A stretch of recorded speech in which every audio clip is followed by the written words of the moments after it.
Cristine Guevarra, and I'm grateful to Sis Ellen Oberio for inviting me in the Wellness Summit 2020. So today I will be answering questions related to mental health. First question is, a lot of people are scared of getting COVID-19. Do you have tips on how to manage anxiety? Okay, first and foremost, I always remind people I meet and those who consult me regarding anxiety that in life, there are things that we can control and there are things that are uncontrollable. If you are already making efforts to take care of yourself and the people around you by consulting doctors, taking vitamins, eating healthy food, doing necessary precautions, then you are already doing your best to control things that are controllable. But half of life is uncontrollable. Like, you cannot predict when you will contract the disease, fall ill, and die. And if we worry about the things that we cannot control, it will consume us. We begin to panic, we begin to fear for our lives, we get paralyzed with thoughts of getting sick and dying. We end up not doing anything productive and become preoccupied with fear, no? But as long as we are doing our part in taking care of ourselves and of our loved ones, no, accept and understand that our lives are only borrowed, death is inevitable, we learn to let go of the uncontrollable things that only God can control. So we just do our best in this life, we try to survive and live it out to the fullest. Do our responsibilities the best way we can, do good, let the Lord control the uncontrollable things, no? And we can be at peace with our current situation. There are 3 things that you may want to do to help you break free from too much worries and overthinking. Number 1, write your schedule for the day and follow it every time you wake up in the morning until you sleep at night. So it is giving structure to your day, to your life. We have lost our structure when this pandemic came to our lives, and now we need to go back to our routines. We need a structure again in our lives, so we have to make this schedule and make it work, no? It is also a way of releasing more endorphins that can enhance and improve our mood for the day. Number 2, yes, we are called to do social distancing, but it doesn't mean that we really socially distance from our loved ones, no? We can still keep in touch through online, no? Web. We just maximize our technology and reconnect with our friends and loved ones, no? They are our constant sources of strength and inspiration, and our generation has been gifted with good technology that can really keep us in touch with them. So, but just be careful when you are on social media. If it stresses you too much, no, the news feed is stressing you too much, then you can take a break first, go offline, and then just return when you're already better and okay. Number 3, spend quality time with family. Observe proper health precautions while watching movies together, playing board games at home, cleaning the house and others. No? Do it while you still can. This is the time to spend more time with family. This is the time to spend more time with family. And I guess spending quality time with the people we love gives us the assurance that everything will be all right and our lives are still meaningful. We still have a purpose in this life, and whenever we see them, it just helps us to keep on going. Okay. So, but if you feel that you're really having a hard time coping and you think you need help, there are counselors like me that you can consult, and don't be afraid to seek consult and ask for advice. Okay. So the next question, how can we help kids adapt to the new normal in school? Okay, I have always believed that different children, different people learn very differently. The reason why physical school is very effective is because it touches base on different learning domains, no?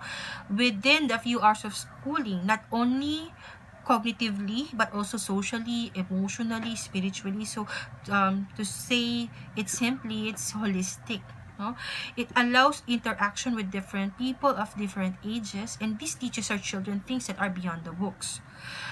Homeschooling, in another hand, no, and is another learning modality that may work in some children and families, but may not be the best for others. So especially those who have experienced physical school or face-to-face classes. However, due to our current situation, many children and families, as well as our educators, are forced to convert curricula into online-based learning, and quite expectedly, there will be a lot of adjustments. So, what are the things that we can do to help children adapt to the new normal? Number one, be kind and understanding to them. Be patient with their pacing. So if it was stressful for the teachers to convert their teaching materials to online, and parents having difficulty reviewing basic topics to teach their children, more so with our young ones, no, they're really also very stressed. Number two, have the proper perspective of things, and expectations should be within reasonable levels. No, the grading systems, evaluation tools. You have to balance it with values education and personal care, especially for mental health. Homeroom activities would be very valuable as it provides less stressful interactions with their teachers and classmates. Number three, the parents need to guide them as the physical teacher and the teacher as the guide, and the two have to work together to make this possible. So there is a teaming up of the teachers and the parents in this current learning style, learning system. They have to devise ways to work hand in hand in order to transmit, in order to teach the lessons to the children. Number four, we have to keep in mind that online schooling is not for everyone, and eventually DepEd and CHED would have to innovate in the coming years to catch up and cater to the needs of these students by devising ways on how to safely and adequately implement blended learning. So eventually, the system would improve with constant evaluation, and it will eventually be blended learning, and I'm sure our government agencies will be devising ways on how to implement it better each time around. And number five, encourage. Only by encouragement do we let the children feel that there is stability in all the changes happening around them. Okay, do you have any thoughts about the shape of things to come and how to adapt in a post-pandemic world? Okay, the next couple of months will be geared towards vaccine production, and what we know as new normal would be our post-pandemic situation. No? Hygiene will be of utmost importance. Wearing of protective suits, masks, and face shields would be the basis of fashion trends for the next couple of years. Schooling would have to maximize technology to ensure education is still provided for our children with safety in mind. Families would eventually find ways to celebrate either through video calls and remote gatherings in order to keep in touch with each other. Travels overseas would open up, but with precautions and restrictions. No?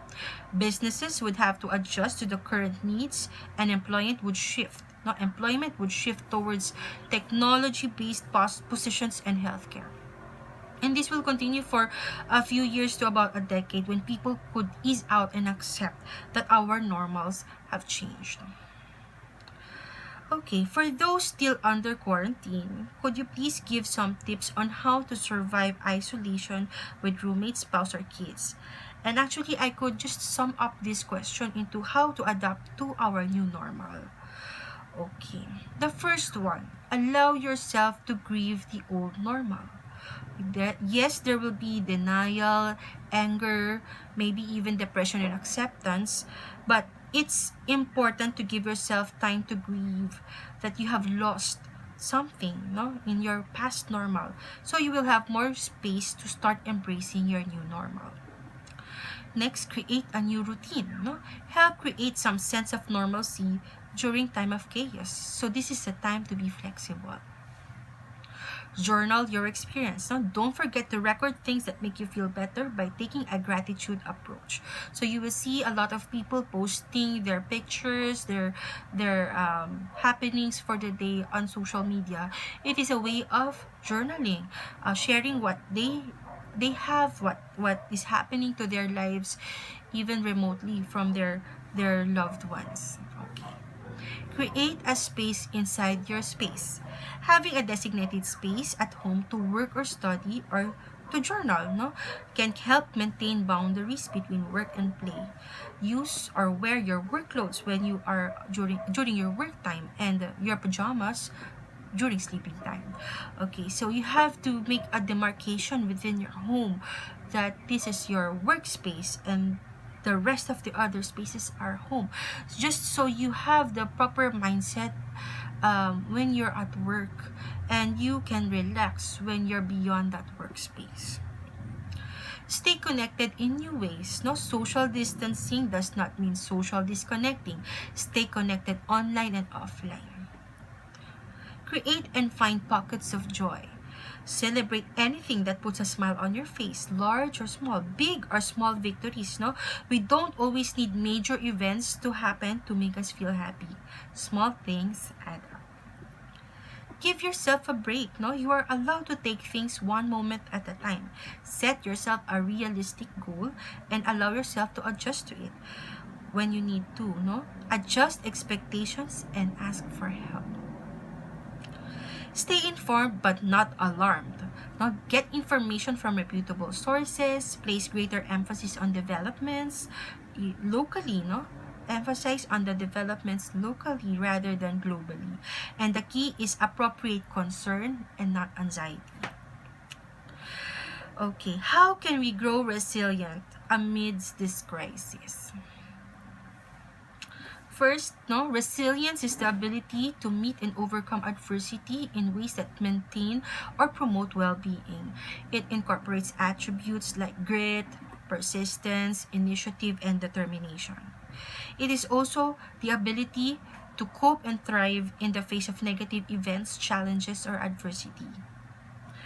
Okay, so how do we develop this? How do we grow resilient? No, the most basic thing is to enhance the positive coping strategies that we have, and we have on this slide, no, the positive and the negative coping strategies. No, get enough rest, eat as regularly as possible.